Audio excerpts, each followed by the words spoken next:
PBU एफवाईयूजीपी semester 5 वालों के लिए मेजर 11 हिस्ट्री का ऑब्जेक्टिव क्वेश्चन देखेंगे आंसर के साथ। ये वीडियो बहुत ज़्यादा इंपॉर्टेंट होने वाला है क्योंकि इसमें सारा ऑब्जेक्टिव क्वेश्चन यानी जो भी 1 मार्क्स वाला क्वेश्चन है सबका सब लिया गया है। इससे पहले आपका सब्जेक्टिव भी करवा दिया गया है, जाके चैनल पर विजिट करके जरूर देख लीजिएगा।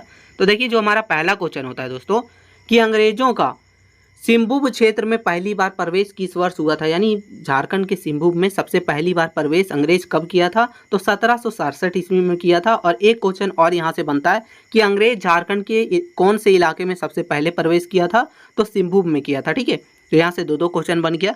चलिए आगे क्वेश्चन नंबर दूसरा देखते हैं। तो क्वेश्चन नंबर दूसरा है कि इलाहाबाद की संधि जो है जो 1765 में हुआ था। देखिए यहाँ से दो आंसर बन गया, एक 1765 में हुआ था, ये आपको जानकारी मिल गया। साथ ही साथ उस समय मुगल सम्राट कौन था, तो उस समय था शाह आलम द्वितीय। ठीक है, तो वो ये उस समय मुगल सम्राट था। चलिए आगे क्वेश्चन नंबर तीसरा है कि अंग्रेजों के आगमन के समय छोटा नागपुर खास का नागवंशी राजा कौन था, तो इस समय का जो नागवंशी राजा था वो उनका नाम था दर्पनाथ शाह। ठीक है, दर्पनाथ शाह। चलिए आगे क्वेश्चन नंबर चौथा देखेंगे दोस्तों। तो कैप्टन कामक ने पलामू किले पर किस वर्ष अधिकार कर लिया था, तो ये हमारा 1771 ईस्वी में किया था। कब? 1771 में।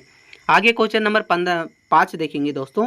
क्वेश्चन नंबर 5 है कि लॉर्ड कर्नवालिस द्वारा अस्थायी बंदोबस्त किस वर्ष लागू किया गया था, या तो डायरेक्ट कभी कभी पूछ लेता है कि अस्थायी बंदोबस्त कब लागू किया गया था, तो 1793 ईस्वी को अस्थायी बंदोबस्त लागू किया गया था। आगे क्वेश्चन नंबर 6 है हमारा कि भारतीय वन अधिनियम प्रथम बार किस वर्ष पारित हुआ था, यानी सबसे पहली बार कब पारित हुआ था, तो 1865 ईस्वी को पारित हुआ था। आगे क्वेश्चन नंबर 7वां देखेंगे दोस्तों कि झारखंड में पहली रेल लाइन का निर्माण किस क्षेत्र में हुआ था, तो राजमहल से कोलकाता के बीच जो है पहली रेल लाइन का निर्माण हुआ था झारखंड में। ठीक है, चलिए आगे क्वेश्चन नंबर 8वां देखेंगे। क्वेश्चन नंबर 8वां हमारा कि राजा अर्जुन सिंह ने अंग्रेजों के खिलाफ कब विद्रोह किया था, तो 1857 की क्रांति में जो है राजा अर्जुन सिंह ने अंग्रेजों के खिलाफ विद्रोह किया था। क्वेश्चन नंबर 9 देखिए, तो छोटा नागपुर काश्तकारी अधिनियम जिसको CNT बोलते हैं, ये कब लागू हुआ था, तो 1908 ईस्वी में लागू हुआ था। आगे क्वेश्चन नंबर 10वां हमारा दोस्तों कि संथाल विद्रोह के 4 प्रमुख नेता कौन थे, तो संथाल विद्रोह के जो प्रमुख नेता थे उनका नाम था सिद्धू कान्हू, चांद और भैरव, और ये चारों जो हैं भाई थे। ठीक है, आगे क्वेश्चन नंबर 11 है कि जो हमारा प्रसिद्ध कोल विद्रोह हुआ था वो कौन से साल में हुआ था, कौन से वर्ष में हुआ था, तो ये हमारा हुआ था दोस्तों 1831 1832। ठीक है, चलिए आगे क्वेश्चन नंबर 12वां जो है ये आपका बहुत ही इंपॉर्टेंट क्वेश्चन है। बोल रहा है कि संत कोलंबस कॉलेज जो कि हजारीबाग में है, BBU के अंदर ही आता है, ये कौन से मिशन के द्वारा इसकी स्थापना हुई थी, तो डबलिन यूनिवर्सिटी मिशन के यानी ईसाई मिशनरी डबलिन यूनिवर्सिटी मिशन के द्वारा इसकी स्थापना की गई थी दोस्तों।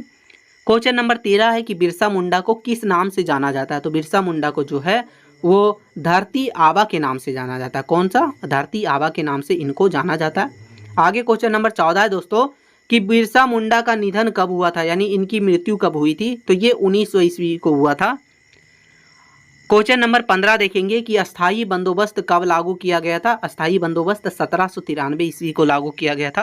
साथ ही साथ ये देखिए दोस्तों जो बिरसा मुंडा का जन्म हुआ था, जो निधन हुआ था वो हैजा के कारण हुआ था। हैजा जो बीमारी है ना उसके कारण हुआ था, जेल में हुआ था, ध्यान रखिएगा। चलिए आगे क्वेश्चन नंबर 16 है कि 1855 के प्रसिद्ध संथाल विद्रोह में महिला दस्ता का नेतृत्व मुख्य रूप से किन्होंने किया था, तो इनका नाम था फूलो और झानो। ठीक है, इन्होंने ही किया था। क्वेश्चन नंबर 17 है कि भगवान बिरसा मुंडा को पहली बार किस वर्ष गिरफ्तार किया गया था, यानी पहली बार सबसे पहले कब गिरफ्तार किया गया था, तो 1895 ईस्वी को सबसे पहले बार गिरफ्तार किया गया था। आगे क्वेश्चन नंबर 18 है कि हजारीबाग और रामगढ़ क्षेत्र में अंग्रेजों का प्रवेश किस वर्ष हुआ था, यानी अंग्रेज यहाँ हजारीबाग या फिर रामगढ़ में कौन से वर्ष आए थे, तो 1772 को आए थे। ठीक है, कई बार ये क्वेश्चन जो पूछेगा सिर्फ हजारीबाग का पूछ लेगा या तो सिर्फ रामगढ़ का पूछ लेगा, जो भी पूछे सेम आंसर है। आगे क्वेश्चन नंबर 19 हो गया कि संथाल परागन के प्रथम जिलाधीश कौन नियुक्त किए गए थे, तो संथाल परागन का प्रथम जिलाधीश जो है वो एशली एडन किए गए थे, प्रथम न्यायाधीश के रूप में नियुक्त किए गए थे दोस्तों। आगे क्वेश्चन नंबर 20वां हो गया दोस्तों हमारा कि संथाल विद्रोह का दमन करने के लिए अंग्रेजों ने किस ब्रिटिश अधिकारी को भेजा, यानी संथाल विद्रोह को से लड़ने के लिए, दमन करने के लिए अंग्रेज ने कौन से ब्रिटिश अधिकारी या फिर कौन से ब्रिटिश अधिकारी को भेजा था? तो मेजर बारो को। किसे? मेजर बारो को। ठीक है दोस्तों, देख सकते हैं। तो ये आपका क्वेश्चन टोटल 20 क्वेश्चन ही हम आपके लिए लिए हैं। साथ ही साथ अगर आप सब्जेक्टिव कर लेते तो वहाँ से भी बहुत सारा ऑब्जेक्टिव बन जाता है। ठीक है, यही वीडियो था, हेल्पफुल लगा तो एक लाइक कर दीजिएगा। मिलते हैं नई वीडियो में, तब तक के लिए जय हिंद दोस्तों।